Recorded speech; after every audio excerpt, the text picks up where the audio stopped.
ਲੱਖਾਂ ਕਰੇ ਦਾਵਾ ਝੰਗ ਮਗਿਆਣਾ ਹੋ ਨਹੀਂ ਸਕਦਾ। ਮਕਈ ਦਾ ਦਾਣਾ ਫੁੱਲਾਂ ਤੇ ਬਣ ਸਕਦਾ ਹੈ ਪਰ ਮਖਾਣਾ ਹੋ ਨਹੀਂ ਸਕਦਾ। ਨਾਲ ਨਾਲ ਉਗਿਆ ਹੋਵੇ ਜਿਉਂ ਤੇ ਉਹ ਸਰਸੋਂ ਦਾ ਦਾਣਾ ਹੋ ਨਹੀਂ ਸਕਦਾ। ਸੱਚ ਆਖਿਆ ਸਿਆਣਿਆਂ ਤੁੰਬਾ ਕਦੇ ਦਵਾਣਾ ਹੋ ਵੀ ਨਹੀਂ ਸਕਦਾ। ਅੱਖਾਂ ਈਵਨ ਹੋਣਗੇ ਜੱਗ ਦੇ ਉੱਤੇ लेकिन चीचा वतनी वर्गा ईवेंट किते हो नहीं सकता।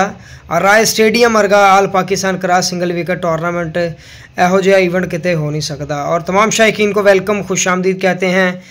पेज के सिटी टेलीविज़न फेसबुक यूट्यूब पे जितने दोस्त भाई जुड़ चुके हैं हमारे साथ, वीडियो को आखिर तक ज़रूर देखना है, पेज को फॉलो करना है, बेल आइकन पर क्लिक करना है ताकि जैसे ही दोबारा से हम लाइव आते हैं तो लाइव का नोटिफिकेशन जो है वो आप तक बआसानी से पहुँच सके। और जितने दोस्त भाई हमारे साथ लाइव जुड़ चुके हैं फेसबुक से, यूट्यूब से, टिकटॉक से, उन तमाम भाइयों का शुक्रिया अदा करते हैं। और चलो चलो दोस्तों, चीचा वतनी राय क्रिकेट स्टेडियम में चलो, जहां पर all Pakistan cross single wicket tournament हो रहा है और जिसके चीफ ऑर्गेनाइज़र है हमारे बहुत ही प्यारे भाई बिलाल चिंगारी, जो सूबा पंजाब के टॉप रैंकिंग स्पॉन्सर हैं।